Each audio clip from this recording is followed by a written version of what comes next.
Yeah, kind of. Hey everyone, thanks for joining us here on the J Hood Comics channel. With me and my pal Coach Vic are going to start reviewing 100 Bullets from the beginning. One of my personal favorite series. It's a very digestible series in that it's only 100 issues. So whether you collect the floppies or get the trade paperbacks or the new hardcovers, uh, just encourage you to uh, maybe dip a toe in and try it out. So we're going to talk about the first few issues. We're going to go over issues 1 to 7, which originally I think were the first trade. Is that how you? The first trade was 1 through 5. First trade is only 1 through 5. So Okay. I think each trade is 5 issues. It's. I would bet they're going to be some trades are going to be longer than others. Okay. Well, right now, anyway. So how you've been buying it digitally? Well, actually, Comixology with my membership, it's one of the free downloads. Gotcha. Oh, good deal. So as long as I have the membership, I have the trades. So all of them are in there under the subscription. Yeah. Cool. Yeah. And well, and before we even get started, today is January 21st, I think it is.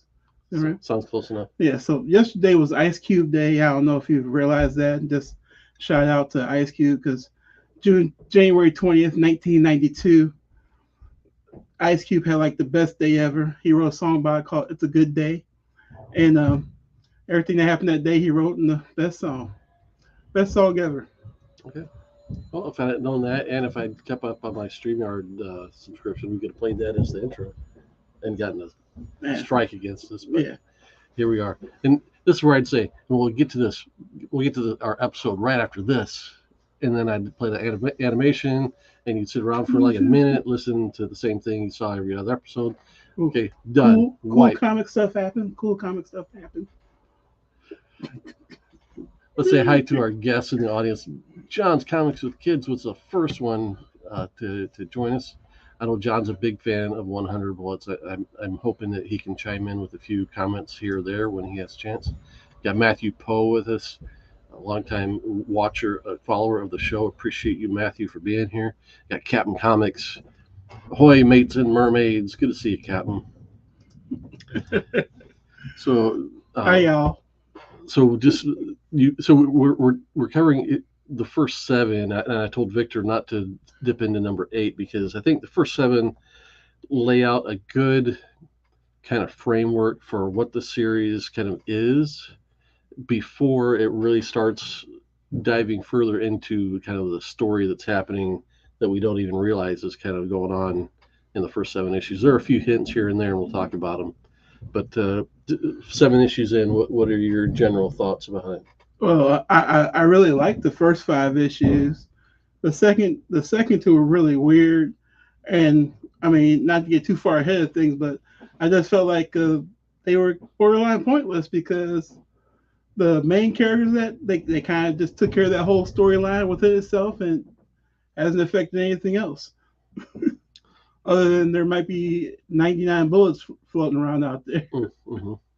But who knows? So the conceit of 100 Bullets, the whole premise is the guy shows up. Graves. It's Agent Graves. Your life is kind of in the toilet.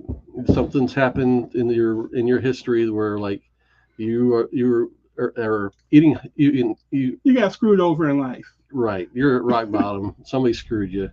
And he's coming to you with a attaché with all the evidence of who did you wrong and what, not necessarily why, but who did you wrong, and the proof and everything. Yep. And then 100 bullets and a gun. And the thing about the bullets is they're untraceable. So if you take advantage of this opportunity to take out your revenge on whoever it is did you wrong, there will be no repercussions. You can get away scot-free. Well, I think the gun is untraceable too, because remember when Dizzy got pulled over, they ran the gun. True. And there are some hints there where even the police are like, how can this be happening? What's going on here? Right. So the first 7 issues do cover 3 stories, kind of as Victor has mentioned. The first storyline is 3 issues long, and the next 2 are each 2 issues long. Okay. And to be honest, I'm not sure how much we're going to get into like page by page breakdowns of this stuff. I think we'll look at maybe each storyline a little bit more generally. And I'm always of the kind of fan that is like, I don't want to give away the ending, because if you've been intrigued this far, go ahead and read it for yourself, and you'll see the twist. But so we're gonna do spoiler alerts, because who knows what's going to be said. Maybe we'll slip up and give the stuff away. So, Oops. spoiler alert: if you are interested in reading 100 Bullets and haven't yet, and want to follow along with what we're doing, stop now, come back and rejoin us after you've read the first 7, and then maybe keep an eye on my Instagram page, and I'll announce like how far we're going before we do the next episode. I'm just saying, every time I complain about spoilers, like with Hush and stuff like that, like, oh, it's 30 years old. You should have read that by now. But oh no, but we're going to give y'all the courtesy of spoiler alerts. Mm-hmm. Okay. Fine. It is an older title. It came out probably started in the 90s, definitely through the 2000s. John C. and I had him at 100 Bullets, and yeah, Dizzy is dope. That's right. Ooh. So she comes back? Is that what you're saying, John? Dizzy is, speaking of spoilers, besides Agent Graves, she is the first kind of recurring character we're introduced to. Okay, good. So one of the things let's talk about the creators real quick. Brian Azzarello is the writer, and he built his early career on writing kind of crime noir, gritty stories, and this was his kind of biggest piece of work as far as that goes. He did a few other miniseries here and there, and he kind of, like I said, cut his teeth doing kind of more gritty stories. He did a 3-issue storyline in what kicked off the new 52, or not 52, Rebirth. You're asking me? Yeah, I'm asking the wrong person. John knows. He'll speak up. Flashpoint. So Brian Azzarello and Eduardo Risso did an excellent Batman story within the context of Flashpoint, and that was a really dark, gritty Batman story that kind of had some nice twists and turns in it. Okay, Azzarello also wrote Batman Damned. I've never read that. Everybody talks about it, but I've never read it myself. Is Steranko Brian Steranko? No. Ryan Steranko? Jim Steranko? But why are you mentioning Jim Steranko? Because on the cover it says a criminal masterpiece, Steranko. So Jim Steranko's endorsing it. So Brian Azzarello also went on to do a nice run on Wonder Woman.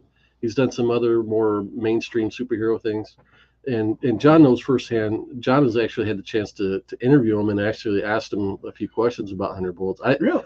I've find that video. I've met him a couple times. That was during one of the Baltimore Comic Con videos for the comic crew. I can't remember the name of that the outfit.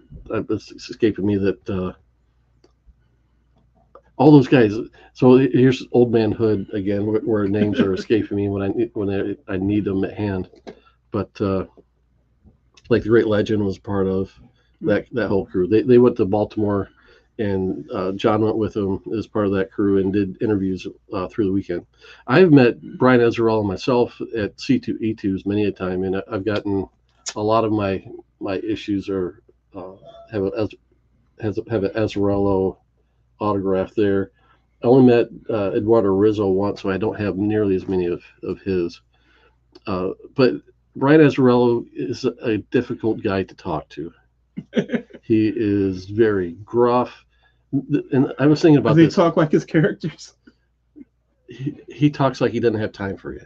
Oh. But the thing is, he comes to these comic book events, and like I talked to him after hours at a bar.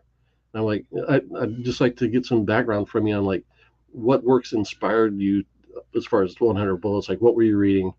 And he's like, well, you got to read this guy and this guy and this guy. I'm like, okay, let me get my notebook out. But he really did kind of act like I was pestering him. But he's here in a bar with a bunch of comic book fans, or at C2E2 itself, giving out autographs. I'm like, this is like the opportunity for me to ask you this, right? Like, I don't want to be seen. I don't want to be bothered. Let me go find a public venue to go to. Exactly, right here. He's somewhat salty and reserved. Yeah, both. And it might be that he really is an introvert, and introverts hate introverts, you know. Introverts hate introverts. So that might be part of it. Like I said, I only met Eduardo Rizzo once. He's the artist on the series. Seemed like nice enough guy. I don't know if he's in Mexico or another Central American country, but he is of Hispanic background. And then Dave Johnson, I think, also gets a lot of credit for his work on the covers. And it's really interesting if you go through all 100 covers and just look at his progression, the way that he kind of worked through them, and you can really see like where he started, kind of like, I'm going to do comic book covers that look like a movie poster, to really playing with the design aspect of it and developing a real mature style over those 100 issues. Do you have all 100? I do.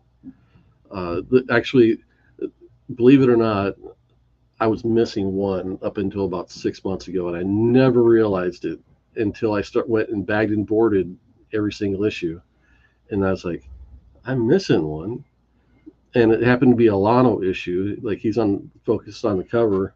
I'm like, how did I never have this? And then I was thinking back, I would get this at the comic shop. It'd be on my pull list, but I would forget like what's going on from storyline to storyline if I didn't read like a chunk of them all in a row. So I would let like a pile stack up.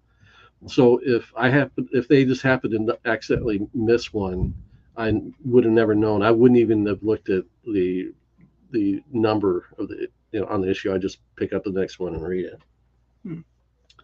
So John says he loves the cover art, and it only gets better. Indeed. John's got the first three, and then 49 to 100. But I'll hook you up with 1 through 50. I know a guy. They're right here. Where are the rest of them at, Jamie? Over in that box. Right over there. So let's get started. Let's take a look at 100 Bullets. So here's issue 1, and as I remarked, it's got a very movie poster inspired cover, which I really dug back in the day. Hey, even the trade kind of has like that type of cover, right? Yeah, but he puts a lot more design work into the covers these days, as far as on the trades and the collections. By the way, the first trade is called First Shot, Last Call. Interesting. So, I mean, it really does give away a lot of the storyline, at least some of the points that you're going to kind of see followed up on with, it's definitely got, a Hispanic kind of gang theme going on. I mean, it says Barrio on the cover. Yeah, that makes it pretty obvious. So let's take a look at page 2 here. We're borrowing from Read Comic Online, if anyone wants to know where we're pulling these images from.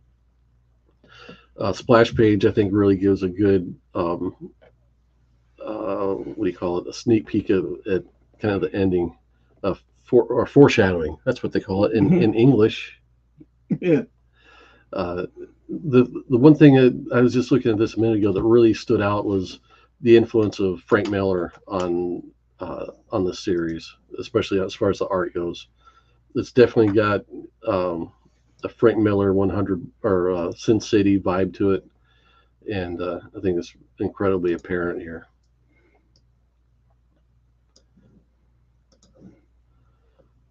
So then we get page 2. We see, well, we're starting out. She's in prison, and her friendly prison mates are going to give her the send off she's due, I guess. Start off with Orange is the New Black. Yep. And this is like a decade before Orange is the New Black. So if you want to talk about, comics being woke these days, this was woke like way back before woke was cool. Go back a page. I don't want to dwell on these things, but if you ask me to. How what is she like a zombie in prison? A vampire? Is that like the Joker's like daughter up there in the top? I mean, it's just such a weird smile, grimace, whatever. I guess they want to make sure you understand that this is not. That she's evil. Yeah, she's not a good guy.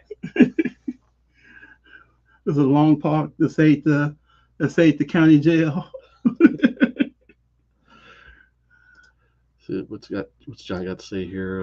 Notice that in some way or another, each trade volume has a title that alludes to the number of that volume. Volume 12 is called "Dirty After the Dirty Dozen" film. Okay, got it. Oh, okay.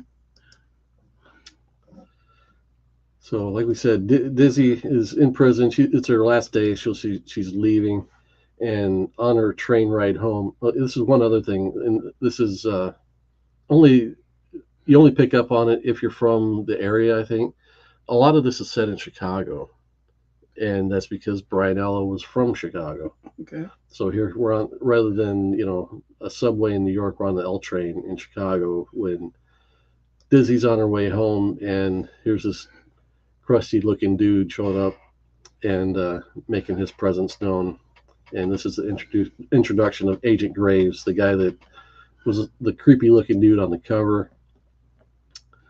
And he sits down and kind of lays out the whole idea that we mentioned earlier. So he knows more than the characters do, definitely much more than we do as the readers coming in cold. But at this point, he's just kind of making that point known to Dizzy that he knows what her backstory is. And another interesting thing that I like about Honor Bullets is even when the whole scene is about a bunch of talking heads of characters that we kind of like or want to know or are crucial to the story, they're also squeezing in action by having these other little vignettes of scenes going on in the background. And sometimes these scenes become integral to the story, and sometimes they don't. They just kind of fill the blank space. I think it's a very interesting way of being able to tell a story that otherwise would be relatively visually too straightforward. It would just be heads and boxes with word balloons. Yeah, and I also feel like just with the few issues I've read that the Dizzy storyline is totally misleading because she comes across as a totally redeemable character. She's like, look, I did my time. I'm just trying to get out and live my life and be better, grieve my man and my baby's death, and move on. Right? Yeah, she's the only one that's like that so far. So you make a good point there that we can kind of mention what her backstory is, and you pretty much laid it out there that she was in this Hispanic gang culture. At this point, all we know is that. Well, she was in a gang. Well, you mean explain the whole thing, or? Yeah, sure. Go ahead. So there's a gang fight. She wasn't in the gang, but she was like hung out with the gang, like gang adjacent, and like there's a big fight. Both sides of the gang were killed, and innocent bystanders died, and somebody had to go down for it because you just can't let something like this happen, and well, everybody's dead, and so Dizzy was there, and she was the only one left standing, so she got to do the time for it, and of course then she got paroled eventually, but while she was in jail, her husband and son were murdered. And they said it was a gang shooting, but she like her husband was out the gang. He was way out, but I guess we'll learn a little bit more about that as we go. Yep. So here's how Agent Graves lays out his case. It says here, you will, inside this attaché case is irrefutable evidence that what I'm telling you is true. Also in the attaché is a gun and 100 rounds of ammunition, all untraceable, all yours to do with as you see fit. If you act on this information, you will have carte blanche. And what's that supposed to mean? I've seen to it I've seen to it so that no law enforcement agency can touch you if you choose to use terminal force. All investigations will cease once the bullets are retrieved. She's like, this is a joke. One more thing, and this is for your eyes only. If you show this to anyone, or it somehow gets to another person's hands, well, let's just say there will be grave repercussions. Dun, dun, dun. That's kind of funny because he's Graves. Mm-hmm. See what he did there. John pipes in with the theme of revenge is wonderfully utilized throughout the series. The simple truth is that there is no escape if you build your life around the past. Whether you use a gun or not, it doesn't matter. Yeah, might have to use that youth group this week. That's a good message. That's a good word right there. That'll preach. So here's a little taste of some of the current gang activity going on. I would just say, being a minority, I found most of the back and forth talk a little Cringy. Yeah, cringy, offensive. Okay.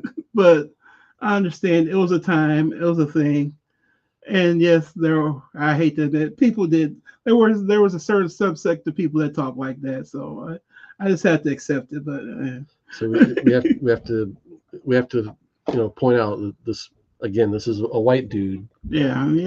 Writing a bunch of Azzarello, I had no doubt. Yeah. but yeah, so I accept. I mean, it was back in the day when Cuba Gooding Jr. got jobs as thug number 2. So was this from the 90s? Or is this like 2000s? That's a really good question. It would have been, I think it started in '99 or something like that. Let's verify that real quick here. Wait a second. Somebody said I had a very fair assessment. Anybody says I'm fair about something, I like to hear. It's a very fair assessment, and I've heard a lot of it.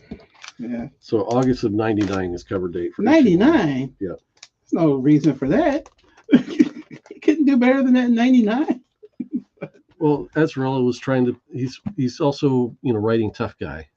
Tough Guy. And it's a comic book cartoon medium, so he did better than I probably would have. He's not afraid to drop the N-bomb sometimes. No. And so, there's feelings on that when white people use it in any context. But even if he puts it in a black person's hands or someone else's. Or mouths, not hands, mouths. Yeah. So here's Dizzy kind of settling in back at home and meeting up with this dude that was in the earlier scene there, and it happens to be her brother. Yeah. So her brother's moving up in the gang ranks is what's happening here. It's just it's gang culture, but it seems like there's just no way to write gang culture without being cringy. I'm sure that's the case, especially being now looking back to then. Hey, not everybody can be Stringer Bell. I don't know who that is. And you're my friend. Tell me about Stringer Bell. From The Wire. I watched. I think it's Stringer Bell. Is that Idris's character? No, not Idris. I watched the first half of that before I gave up. I need to give it another chance. Not the first half. The first half of the first season. Yeah. He used to be trying to come up and go legit. Gotcha. Taking night classes and stuff. So on this page we've got the cops that Graves has said are the ones responsible for her family's death. Okay, so that confused me at they're first. They're coming to rough her up here. Because they look like the cops, but it never gets referenced. Go ahead. I'm sorry. I can see how there's a certain amount of cartooning that's going on where repeating characters are very recognizable, but when the backup characters are kind of pushed into the story more, sometimes they're not drawn as consistently so that we recognize them every time we see them. John says, yes, he played Stringer, and he reminds me of that show. This reminds me of that show a ton. As I've been rereading it, I've been thinking of this more like along the lines of the Game of Thrones as a crime story. because we'll have characters kind of come and go, become the focus at different times, and then there are some overarching characters that follow through and everything. Okay. Oh, the Black Kingpin. Yeah. I mean, I feel like Marvel should have sued over that one. We're talking about this guy right here. Yeah.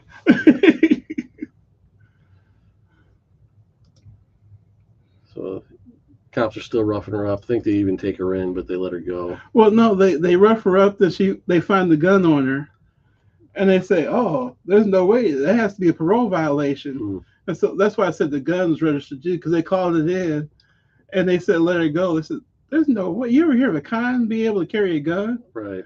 I said, "I ain't never heard of anything like that."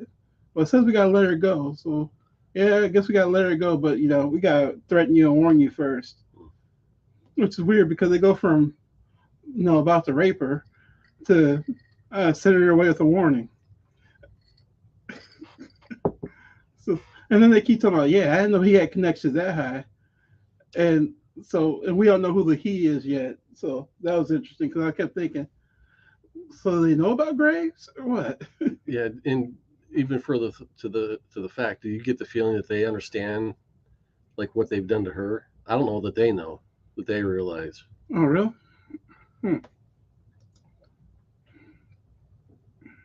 So here she is, like, remorseful about losing her family and considering the opportunity in front of her. And that was the end of issue 1. So this is cover of issue 2. Like I said, I don't know that we need to go through Issue by issue, but yeah, story by story. Yeah. So issue 2 and 3 kind of they really do, expound upon the backstory. Like I said, I don't want to give away like the plot twists or anything like that. So the one thing I will say is that at the end of issue 3, let me see if I can find the page here. Let me stop sharing. Well, the thing is, as you go throughout, you find out that her brother is one that's moving up in the gang culture, and he's the one kind of taking over and leading things. And it's just interesting because he's like telling her, because she's like, no, these cops are dirty. He's like, leave them cops alone. You're like, well, that's weird. Mm-hmm. And so you kind of learn that they're kind of working hand in hand. And that's about as far as I'll go with that. So we did say that Dizzy is the first returning character, and this is the last page of issue 3. And so there's a character named Mr. Shepard that gets introduced kind of halfway through. He doesn't play a major role in this, but he's another recurring character. But he pulls up, and the ending of the story, the big capper of the story has happened. So Dizzy's kind of out walking the streets, considering what her next move will be, and he pulls up in this limo and offers her a ride, and she gets in.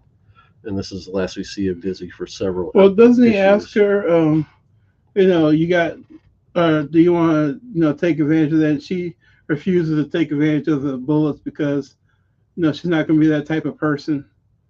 And then he says, okay, well, good, get in. We have business to do. I guess as he realized she's not going to be controlled by revenge and just wrath that, I don't know what's going to happen, but I feel like he's like, okay, you are somebody who's one, controllable, and two, who has some sense about them. Mm-hmm. I mean, you did whatever it was that you did to make things right in your world, so to speak, and you did it in a way where you weren't aggressive about it. You're defending yourself, and everybody else got what they got, and so now you're just ready to move on. You're not ready to just linger over that.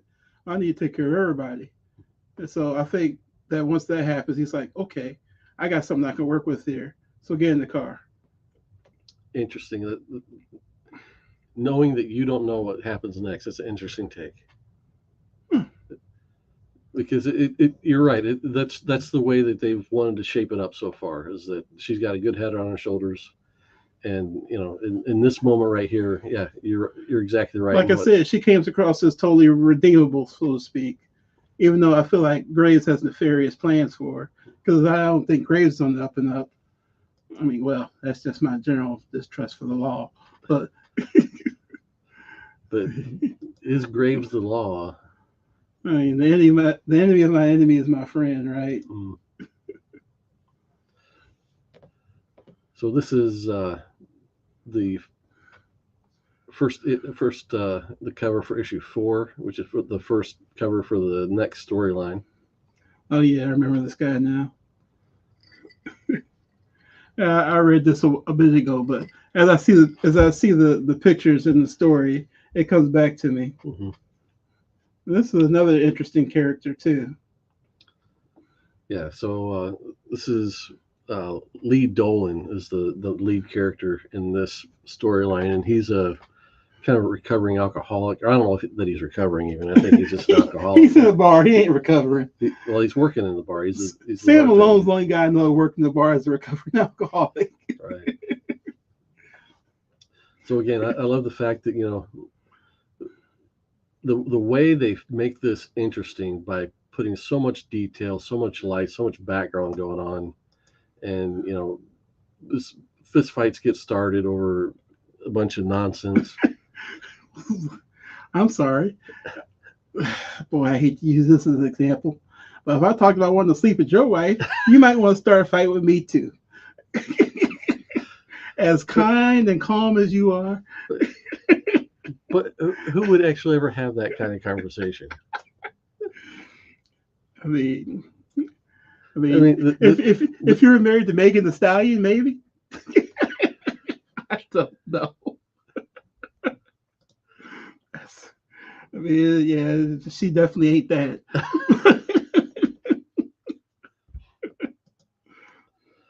So here we are. We're what 4 pages in, 4 pages in by the time 5 pages by the time 4 pages plus the cover.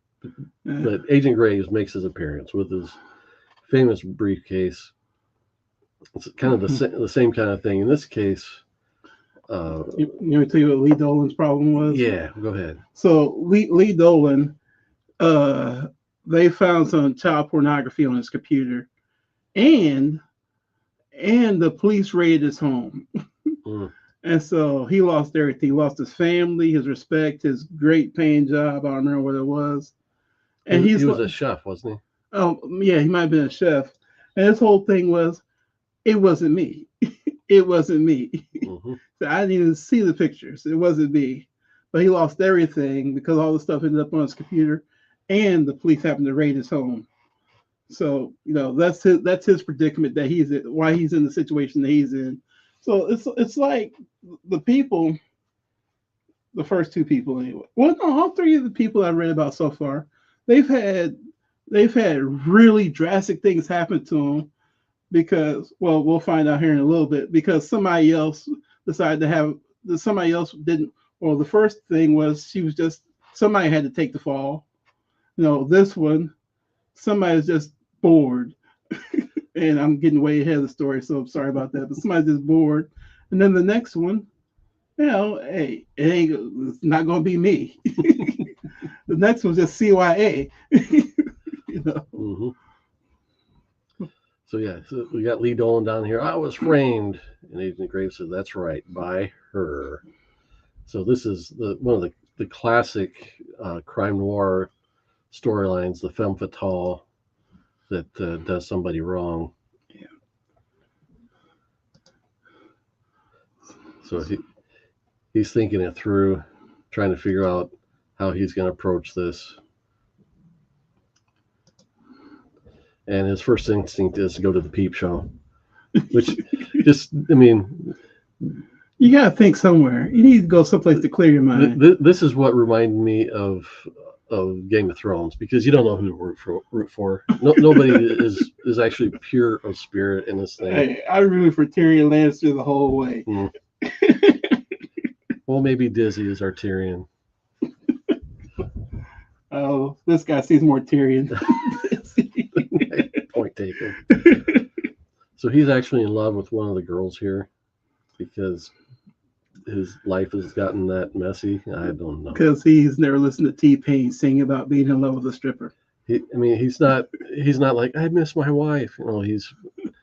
My life's been ruined and now I love this girl behind the glass. So then we get this bro and his entourage come in to this bar on a bar tour thing, a pub crawl, as it were. And they're like, "What the heck is this place?" And everybody in the place is like, "Yeah, what the heck is your kind doing here?" But lo and behold, the lady, the femme fatale, the one that done him wrong, she makes an appearance. Mm-hmm. So this is Megan Dietrich. She's also going to be one of the returning characters. Really? Is she a Cersei level returning character? I think that would be the parallel. I mean, I can see it already. So, because she's evil and the men don't understand the lesson that Belle Biv DeVoe taught all of us. Never trust a big butt to smile. There you go. I mean, these are probably tiny ones because it's drawn by a white guy, but these idiots just don't get it. But once again, I'm way far ahead of myself. So it'd be a short story if Lee Dolan actually pulled off his revenge right this second, but he's definitely fantasizing about it. But no, there she is. So, yeah. So, this is where she goes into the bathroom. And isn't this where he decides that he's going to do it? By the way, I have never seen a woman's bathroom look that bad in my life. Or a woman use a bathroom that looked that bad. Right. With no lock on the door. But yeah, his intention gets interrupted by another couple that has to come in and use the space. Yes. Grimy people.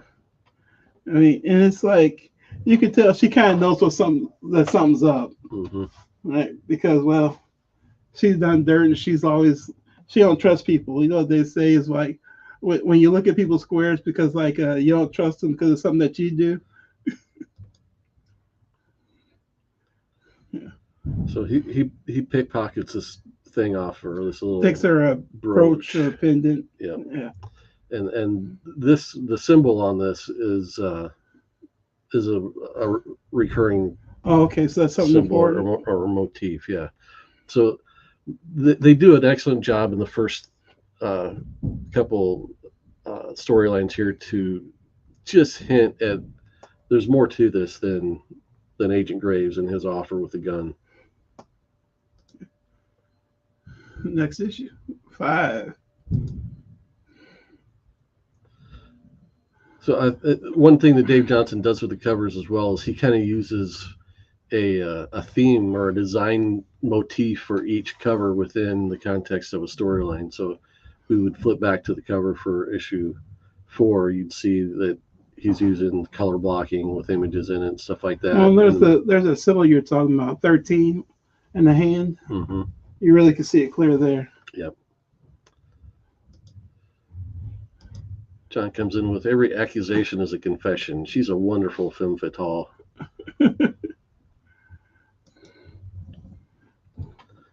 See, I must have missed her name being Megan Dietrich because, my man goes into Dietrich Security Corp. How did I miss that? I don't know. It might have only been said in one panel or might not have been mentioned at all. I'm not sure. Huh. Oh, yeah, this is where he's like, hey, everything's going to be settled up tonight, sweetie. I want you to come to the bar tonight. It's going to be good. I'm going to be there. My son's going to be there. We're going to reunite with my son. We're going to be good with you. My life's going to be right. And the stripper says yes. Who knew it was that easy to get a I guess a semi-attractive girl to come meet you at a bar? Go to a strip club and say, hey, baby, meet me at the bar later on tonight. Because that's what a stripper wants to do at the end of her night, go to a bar. Mm-hmm. But I digress.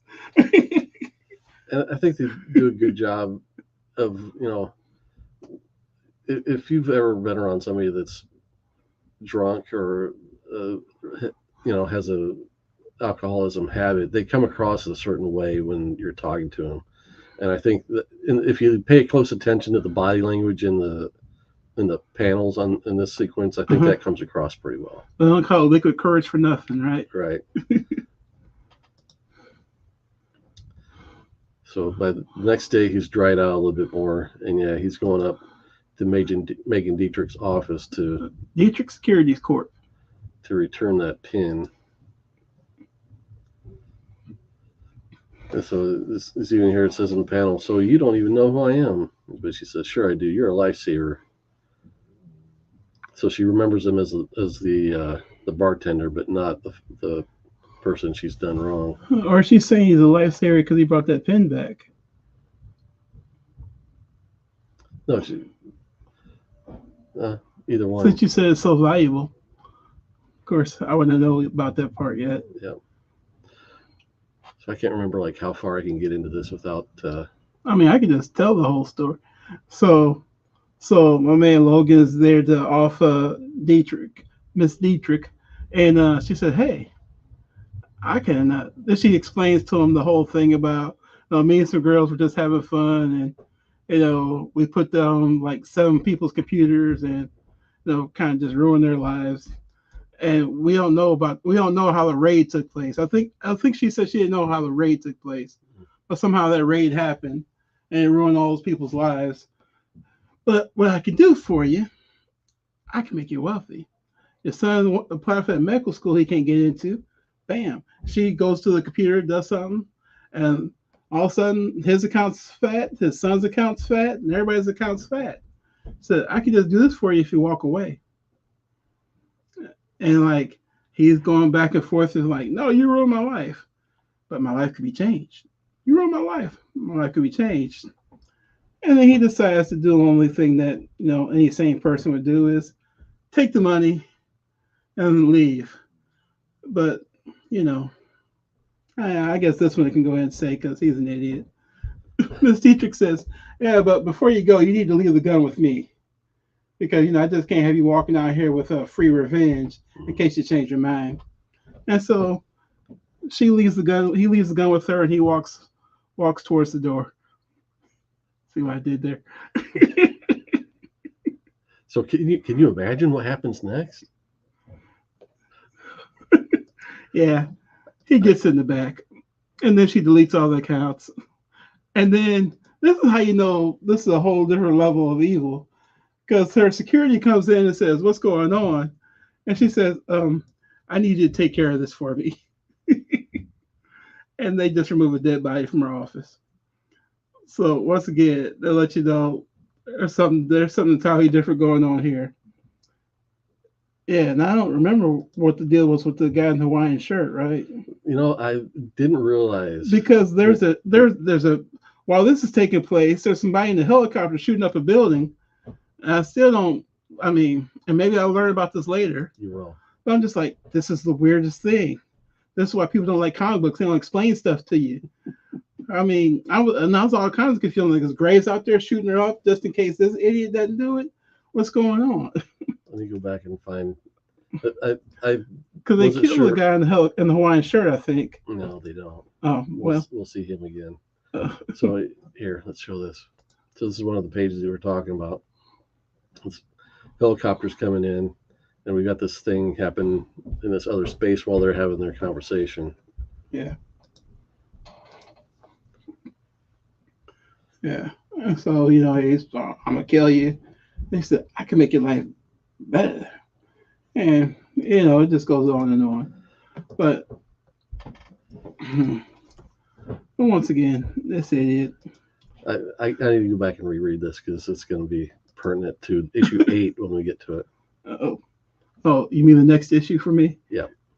So I need to go back and read this one again. No, you picked up on the whole helicopter scene, so that was the thing I missed. Oh, okay. Oh, I'm sorry. I thought she shot him in the chest. Spoilers. Oh, I thought that was on the screen. I thought you were sharing that screen. I mean, what caliber gun was that just blew a hole in his head like that? Of course, knowing her, she probably just used her own gun because, she got like that. So we get to see Megan Dietrich again. Yeah.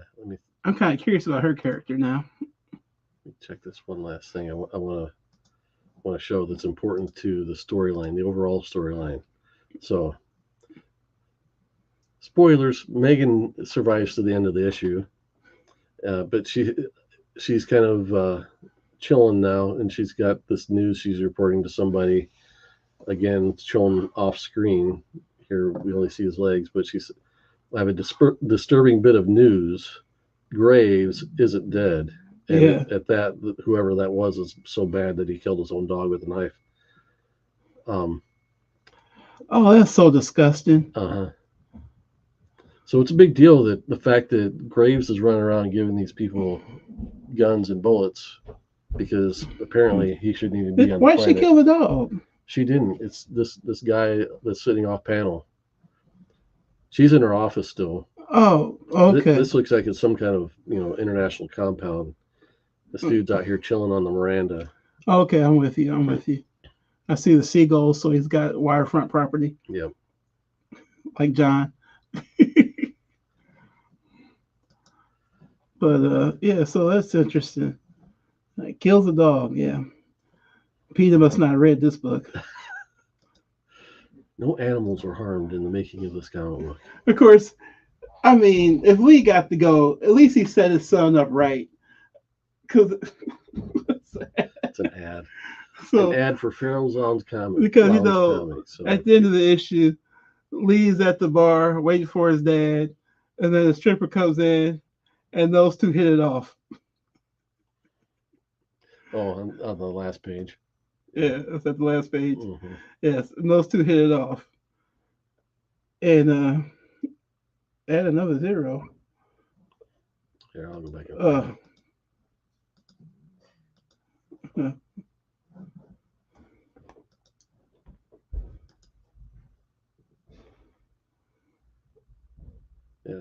So the stripper shows up, but obviously something's happened to our man Lee.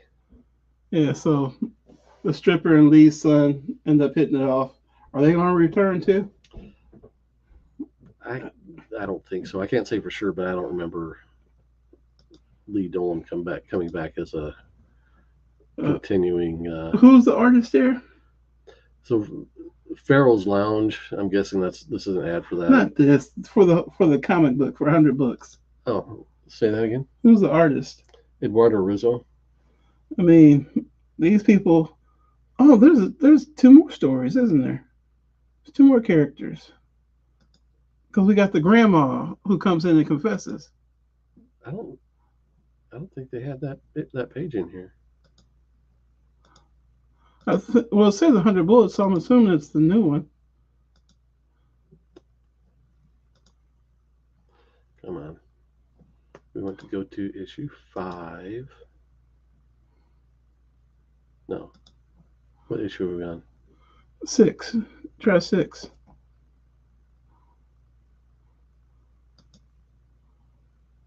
No, this is the end of. Oh, I'm clicking on the page number, not the issue number. This is the end of issue 5 still. All right, what's the next page? Because the next page is where I have this. That looks like a splash page. It says it has everybody's name on it. Yeah. Victor's looking at the book on his tablet here. Did they put another short in there, maybe? Maybe. Because they're in jail, and this mother comes in and said, "I'd like to confess to a murder of Thomas Wright." And they said, "Who, Thomas Wright? That developer died about 3 years ago. You want to come with me, Mrs. Bug? Mrs. Bug, I'm detective, whatever." And she said that she shot him, and some guy gave her a gun with untraceable bullets, and she shot him 3 years ago. What the heck is this?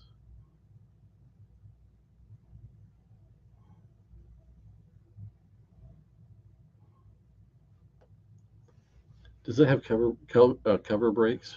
Yeah, it does. That's the other thing that's weird about this one. It's it's a 100 Bullets mini story. I don't remember ever seeing it. I have to message John and ask him about this later then. Since he's the other aficionado, see. And that's the end of the trade. Okay, they must have added something to the trade collection. A little short story. Guess we're going to say that for you to read later, right? Yeah, definitely.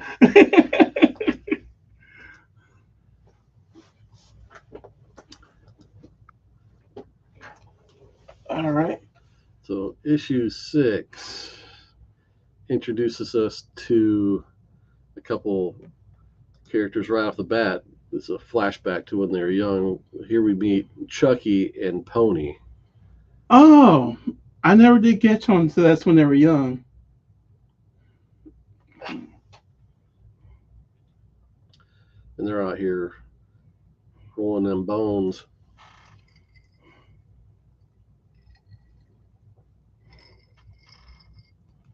Okay, I totally missed that. No.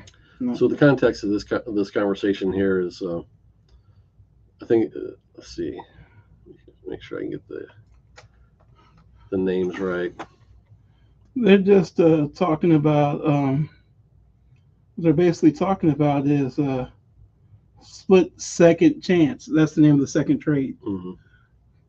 Thank you, John, educating us. Split second chance. So there's a lot of introduction and forward written by people. There you go. So I didn't get that this is them when they were young. Because I was told, well, these two kids don't used to, well, they're just bad kids. So this is Pony and the other guy when they were young. Chucky, yeah. Chucky, what's his name? And the thing they're talking about here is they're talking both about shooting craps, but also a girl that the kid with the droopy eye is interested in, and then kind of, what the odds are of that going someplace. Shantae? Yeah. Well, no, in this case, it's a Marcy. Oh, yeah, Marcy. Shantae comes in later. But here we got the guy with the droopy eye. The kid has grown up. He's out shooting craps with these dangerous-looking dudes. You can say black people. It's like the time I was working Latchkey. As a girl kid, I don't mean to be racist, but black girl, it's like, that's not racist. It's okay to say somebody's black. Okay. Preferably Cocoa Brown, but that might be a bit much for y'all. Well, I mean, yeah, these dudes do look a little rougher than normal. Yeah. But once again, like I said about growing up and how my the park in the hood I grew up in had a hockey goal. And I said, what was the hockey goal there for? So they had someplace to throw the dice up against. If you're playing craps in a seedy area, everybody's a rough looking character. And they're between two trailers, it looks like. Yeah. So, yeah. So I'm trying to figure out what this guy's name is. Is this the Pony or is this? I think this is Chucky. So Chucky has the gift that, however he sets the dice up in his hands, he can make them roll and hit whatever he wants to. Yeah. But Chucky also has the gift of being an idiot because he understands you can't hit 12 times in a row. You got to lose every now and then. Mm-hmm. But no, Chucky's an idiot. So all he does is win and get beat up. So he's out here trying to hustle these guys, and they're catching on. And just as he's about to get his comeuppance, his girlfriend comes up and she's trying to chase him down for staying out on him all night, right? Yeah, yeah. So she chases him down for being out all night, slaps the heck out of him, and then tells those guys off. And whenever there's nothing more scary than a mad black woman, so those guys just back off and. Mm-hmm. And so, but the timing's perfect. He's taking the money and running, and so it's a good thing that she showed up when she did, right? Well, yeah, that was all set up. She came in, perfect timing for the scam. Got him out of Dodge with the money in hand. Yeah, like I'll be a rapper one day. Except scam in hand or don't rhyme. You can make it work.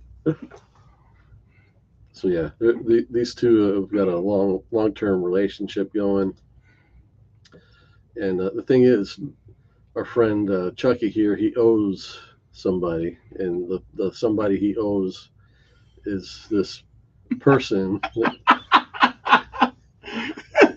Again, I gotta watch how I describe this person because honestly, I don't know exactly what kind of person this is. This is 2020 something, not 1980 something. Mm-hmm. It's a black guy with lipstick. But we don't know it's a guy. Oh yeah, you got a point there. You got a point Well, there. the fact that the person is surrounded by guys, that might tip us off. But anyway, this person is a character, but definitely she's or he is they.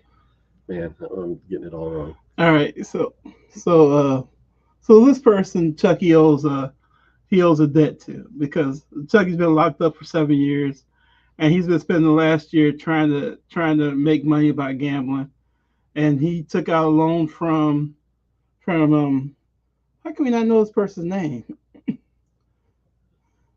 Maxwell.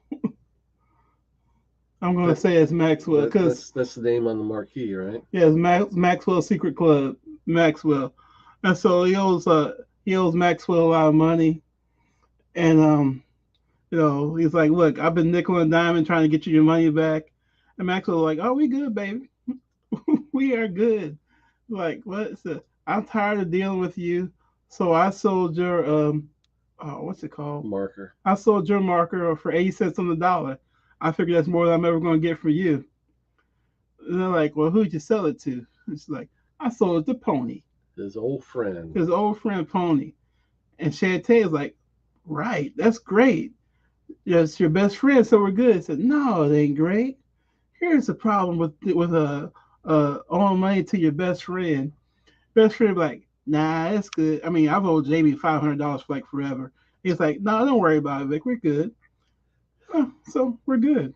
And I have a Fantastic 452, and he doesn't. It's all lies. but so he's like, no, but you loan money to your friend, and like it's good, and we don't have to worry anything. It's like, but Tony, he's been out 7 years. While you were in jail 7 years, Tony's been out making money, sitting at all the table. Now he owns a restaurant. Mm-hmm. Matter of fact, he don't do bets no more. He takes bets. And it just sucks. I want to pay him back and keep my friendship right. So they was go, that right? Pretty much, yeah. So they go to find Pony to kind of see what's up here. So they go to the restaurant, and here we've got someone that looks a lot like Agent Graves sitting out in the restaurant there. Oh, Mr. Agent Graves is a sneaky little dude. He is. So all the real action goes on the back. So that's where the bookie place is. That's where the legal gambling hall is. Mm. So yeah, they were there to start paying off the debt. But of course, whenever one crook gets something over on another crook, he doesn't want to give up the upper hand, right? Yeah. So you said this takes place in Chicago. This is the funniest thing to me. So Chucky's trying to give Pony this money he has, and Pony's like, I ain't taking it. It's like, fine, you take bets? Like, yeah. So well, who do the Wings play? The Red Wings from Detroit. No self-respecting Chicago will ever bet on the Detroit Red Wings. I know because I'm from St. Louis, and I would never bet on the Red Wings either. Or the Blackhawks, but that's a different thing altogether. He said, who do the Red Wings play? He said, they play the sucky Rangers. And back then, the Rangers had to suck because the Rangers, they go about like a 7-year cycle of being good. I know all sports, okay? Mm-hmm. and so he's like, fine, I'll put my money on the Rangers. I don't even care about the spread. We're going to do this straight up. Well, that's what he does. That's how he gets rid of the money to Pony. And then they're off. And Shantae's like, you're an idiot. I'm sick and tired of this. And Pony's like, hey, girl, what's up? How you doing? This is what happens when you don't read the words of the balloon, so you just follow along and make up your own dialogue. No, you're actually pretty dead on most of the time. Hey, I tell you, I can write this stuff. By the way, I'm writing a great Batman story. One of these days it'll be published before one of us dies. but And so Shantae's at the bar all mad because Chucky is determined to make this money back to pay Pony. So he's out there in them streets again, rolling them bones, rolling them bones, rolling them bones. Well, you got the letter page in this one. And so then, once again, they're like, I got 5,000. He's like, what? So here he's getting in real trouble. His girlfriend's not coming to rescue him this time, but who is? Agent Graves. And Agent Graves, he steps up to the I'll go ahead and say it, the young thugs. See, GOP, that's what a thug looks like. I'm sorry, I went political, but that's what a thug looks like. So he steps up to him and says, hey, you guys leave and leave the money too. What you gonna do? What are you going to do? They look at Graves. Graves looks at them, and they leave. Chucky says, man, what gang are you with? Because they just left instantly. Are you with them? Oh, wait a second. Was it Joe the Shirt? Something like Joe the Shirt. I'm like, well, this guy's at the bottom of the barrel looking for gang names. We go or kingpins if he comes up with Joe the Shirt. The other guy is Southside Tony. Yeah, Southside Tony. How original. Joe the Shirt. And so Graves like, it's all in the eyes. You look at them like they know you mean business. You mean business. By the way, you know a guy named Pony? No, I don't know no Pony. Well, good for you, because Pony is a little punk. Let me tell you about Pony. Pony had this best friend. They've been friends for all their lives. And you know what? Pony and his best friend, they went out drinking one night. And his friend got totally blasted drunk, and Pony was drunk too. They got into a car accident and killed 2 people. You know what Pony did? He put his best friend behind the driver's seat, and his best friend got 7 years. Got 7 years. And Pony got away with nothing. And Pony spent all the time out, making money, developing the restaurant, so on and so forth. Just saying. It's a good thing you don't know that Pony guy. That kind of accurate? It is. It is. You've got a much better memory for this stuff than I do. I told you. All right, let's be honest. I finished this issue about 20 minutes ago. I told him, 20 minutes for about, actually, I finished this issue right before we started. I told him I have a really good memory. I guess he's figured it out. So they're sitting on the stoop talking, and he's like, look, man, I got these bullets. Y'all know the rest of that. I feel like if they ever do a TV show or cartoon, it's like, look, man, I got these bullets, and they'll just play music, but the dump, and then we'll go to the next stage, right? Yep. Because who needs to hear that story 5,000 times? And so then Chucky has to make the decision. Is he going to take out his best bud, who he also found out has been telling everybody that he's a snake? Like, yo, you don't want to play games with that's a nice cover. Like the snake eye. Oh, speaking of snakes, snake eyes right there. Yep. And we don't need that silent issue to get snake eyes. Was that right? The silent issue? It is. I'm learning some stuff about comics, y'all. And so we're off to the next one. The 7th issue? 7th issue. Oh, part 2 of 2. I never saw that down there before. Notice how each side of the dice up there only has 1 dot on it, so it doesn't matter what you're rolling, you're getting snake eyes. Yeah, just like when Chucky's rolling them bones. Yep. No matter what it starts off, he's getting what he wants. So meanwhile, back at the coffee house, Shantae gets a call. No, Shantae decides to go to the restaurant. It's like, Pony, what are we gonna do about this guy? He's my friend. I love him, but he keeps getting into more trouble. Look, Shantae, I'm just telling you, you need to cut that dude. You need to cut that dude loose. He ain't no good. But you know what's good? Me. You know that song by Genuine? I'm that pony. All right, this is PG, right? We need to do a show where it's you come up with your own dialogue for the and you read everything in character. That's going to be a thing. Stay tuned. You see? Between you and Al doing the voices. So so Chucky's like, yeah, okay, these 100 bullets, whatever. So he's back out to rolling the bones because he's trying to pay back Pony, right? Mm-hmm. And of course, this is the only bar in town.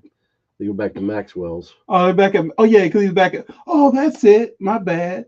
So Maxwell finds Pony. He's like, look, I got this guy in town. Here's the deal. Show him the next issue before he reads it. I'm in. So here's the deal. So he's back at Maxwell's. Maxwell's like, yo, Chucky, here's the deal. I got these Asians. Did they say Asians? I'm pretty sure back then they might wrote something like Japs. I'm just saying. I feel like that's the tone that this writer is taking with these books. Mm-hmm. But I'm gonna say Asians to be safe because y'all can't cancel me. So I got these Asians coming in tonight. I got a big supporter who's like willing to foot the bill for everything as long as I bankrupt these guys. So I need you to come in and throw your bones and bankrupt these guys for me. He's like, this sounds a little shady. Hey, it is. Yeah, I'm gonna ask you to bankrupt some people because I know you got a trick. So he comes and he says, all right, I'll do it. And like, I guess, I don't know if he gets to keep all the money or whatever, but somehow Chucky gets to make money from this. So after a bunch of him and the hawing, Chucky's like, all right, I'm in. So Chucky goes there to the club and he's throwing the bones, bankrupting people left and right. And then he goes over to Maxwell. I'm so far ahead. Yeah, here's the page that reveals spoilers. Ah. That no, that's not the spoiler. No, that's what's his face's house. Yeah. So then I love this top panel. I mean, if yeah, that is a cool artwork. If you're a fan of Sin City, that's like Frank Miller made this kind of look a mainstay in American comics. Oh, that's it. So Chucky goes home to tell Shantae, I got this deal tonight. It's gonna be set legit, perfect. And Shantae is like, you need to leave this dude alone. Stop it. There ain't nothing about it. Your marker's clear. You don't need to do this. He's like, yes, I do, because I got pride. And we all know the Bible was joking when it said pride comes before the fall. So I got pride. I got to do this because I'm a man. I got to stand on my own 2 feet and do this illegal job instead of that nice legal job that Pony offered me earlier. And so, plus, I'm kind of pissed at Pony. And so he's like, I'm out the door, Toots. I'll see you in a little bit. And Shantae's like, I think I need to go call me a horsey. And so they're out. So he grabs his suitcase and he's out. And like, he's rolling up like Ice Cube on his good day. 7, 7-11, 7-11, 7. If you heard the song, you know what I'm talking about. And then he takes a break and he's like, Maxwell, this dude's packing. So what do you mean he's packing? It's like, I can tell he's packing. How you know? It's like, really, he's packing. All right. And so he's out there, he's bankrupting them again. And then eventually, here's a little pause in the action. Oh yeah. So because his banker shows up, he says, I need you to drain them. He's like, okay, we're gonna drain them. He says, no, because if you don't, I ain't paying for nothing. And so whoever this mysterious guy is, I'm sure he's gonna show up later because this is Mr. Shepard again. Mr. Shepard. Yeah, that showed up real briefly in the first or second storyline, but where we actually skipped issue 2, and he shows up real briefly in issue 2 in a scene in the police department. Okay. And he's also the one that picked up Dizzy at the end of the storyline. Oh, it wasn't Graves that picked him up? No, it was Mr. Shepard. Oh, okay. And so there's something going on between Graves and Shepard. Okay, and so Shepard's definitely starting some trouble on purpose here. We don't, at this point, we don't know how they're connected. Are they on the same side, opposite sides? We just know that they both look shadowy and creepy. Okay. And more will be revealed as we go. All right. So then they're like, okay, fine, we're going to break them. And so they notice how he's holding the dice. They're like, "You got dice up his sleeves or something?" Like, "Oh, it's on the up and up." And Maxwell, because he's the great businessman he is, it's time to flash some steel. And then I think that, huh? Chucky had figured out the cues from the Asian The guy. Asian guy figured out Chucky's cues. No, the other way. See, he's getting ready to roll. He's showing the 9. Oh yeah, he shows him the number behind his back. Yep. Okay. And then there's the result. It rolls out as a 9. So maybe this Asian guy has the same power Chucky does. He's cheating somehow. Yeah. And so then, you know, Pearl Harbor. yeah, I still don't get that. What's that mean? He's gonna Pearl Harbor me. I don't know. This is another cool action sequence. I mean, look at this panel down there. Let's kill her. Yes. And so, being the good guy he is, Chucky's like, I gotta make a phone call. I need help. So let me call. Are we gonna show? Wait a second. Yeah. He said, "Cool. Let me call my woman up and get some help." Mm-hmm. And then she answered the phone, and bang, bang, bang, bang, and then nothing. And like, man, if she ain't budging nothing, it's like, what's up with that? And then Tony arrives in the room, and says, "Why are you answering my phone, woman?" You're like, what? Mm-mm-mm. So, first of all, never mind. You never answer somebody else's phone. How many opportunities have you had to answer somebody's phone? I mean, I answer somebody else's phone all the time.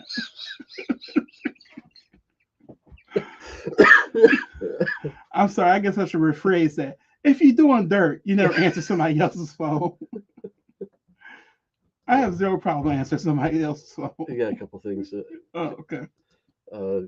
John comes in with, "It's okay, Vic. All crusty white guys look the same." They're talking about Agent Graves and Shepard. Oh, yeah. I think the challenge of having an introverted writer attempt to capture how criminals in very different American cities will speak is that he invariably will lean on stereotypes. There you go. Oh, yeah. He leaned on them. Mm-hmm. I mean, weren't there like a few essays in the first couple of issues? Essays? Yeah. Like, hey, essay? Yeah. And I mean, if it had been a little newer, he might drop some cholos in there too. So I mean, we've shown like some of the big spoilers in this story. I'm just gonna see. Yeah. So we need to show without kind of giving away. Well, here I'll just say this though. So, Chucky gets out alive and he ends up meeting his man Pony, and Pony's like, "Hey, you hit.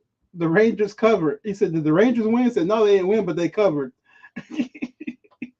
And he pays him, gives him a nice stack of cash, which, is what Chucky was trying to do.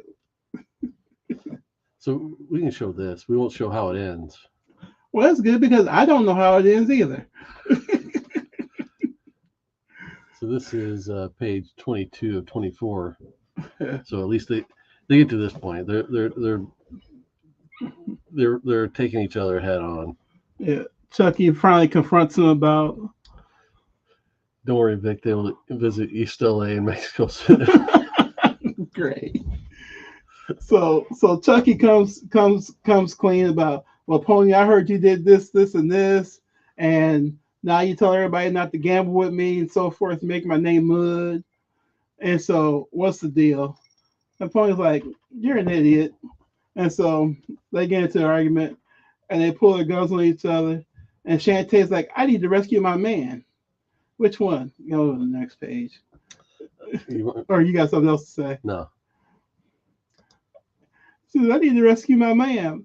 All she hears is bam, and she starts crying. Is she crying over Pony? Is she crying over Chucky? Mm-hmm. Who knows? Mm-hmm. That's how it ended. That's all I know. That's life with 100 bullets. But I find this story really interesting. I love the premise, and I love that that it's there's this is another one of those shows that are there really any good people? I mean, Disney's the close enough to a closest thing to a good person in here. Mm-hmm. I mean, because she was in self defense basically. Whew, my hair is a mess. But We got this thing happen. I don't know why we're kind of flashing like every once in a while. I think we got LED lights are in here, but sometimes you get a flashing picture, so I'm not sure if that's coming through or not. But yeah, it's very much it could have back in the day it could have been like your normal TV series, the storyline of the week kind of TV series. that's exactly what it's kind of like, the story of the week. And so, I mean, I got what 93 more issues to go. Mm-hmm. And yeah, like I said, issue 8 introduces one of my favorite characters that continues throughout, but he's definitely the character you love to hate. He's not a good dude at all, but he's very interesting. And Speaking of, Ice Cube wrote a song titled that. The black guy you love to hate. he's not black. Well, he didn't say black guy either. So.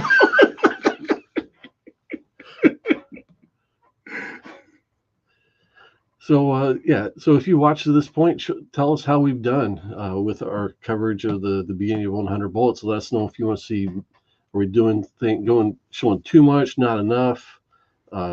Give us a comment. Let us know your feelings on these early issues. Am I giving away too much?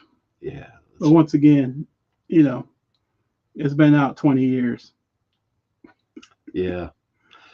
It's like half my life. I wish.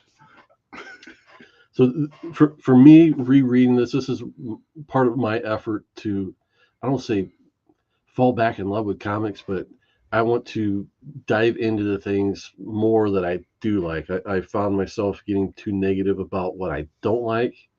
Mm-hmm. And part of this is it as good as I remember? And to this point, it really is. And I look forward to some of the storylines that are coming up that are really, really memorable and heartbreaking in some cases. And like I said, it's like the Game of Thrones, where like don't fall in love with the characters, because they will be gone here one minute, gone the next. Especially the name is Stark. But yeah, that's one of the reasons we wanted to do it this way. That's the other thing I was going to say. I want to read these stories that made all these people fall in love with comics. I mean, I hear y'all complain a lot about, the new stuff. The new stuff's horrible, this, that, and the other. I'm like, I enjoy the new stuff. Of course, I never knew what the old stuff was. Mm-hmm. And so, like when I read Batman Year One, how I thought that was the greatest thing ever. They're like, well, you need to read this, this, and this. I'm like, oh, okay. But I like being able to read this old stuff and being able older stuff.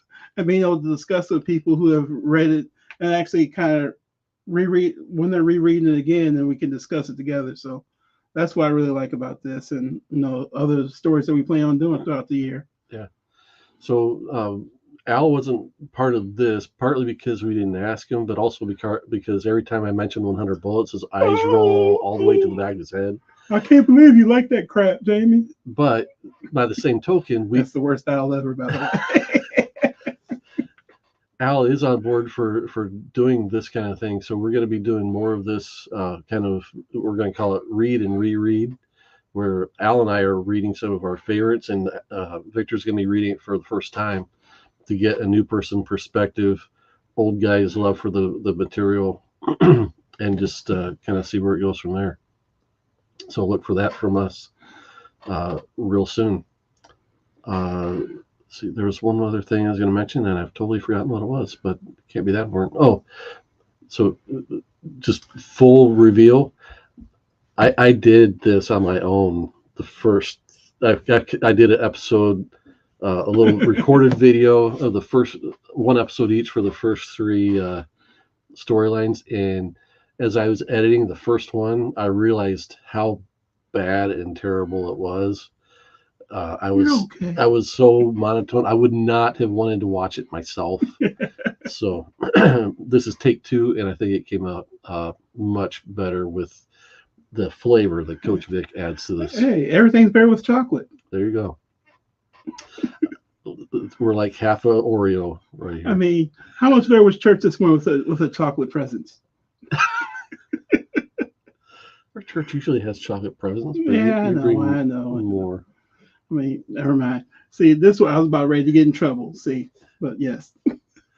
So, like I said, we'll I'll make an announcement on Instagram about what issues we'll cover for next time. I'm not sure how soon we do it, but I definitely want it to be like within a month or so. And honestly, I can't wait to get back to reading more. Me too. So, you looking forward to it? Yes. Cool. I want to know what happens. Who dies? Wait a second. Is this one of those things I'm not going to find out who dies for 10 issues?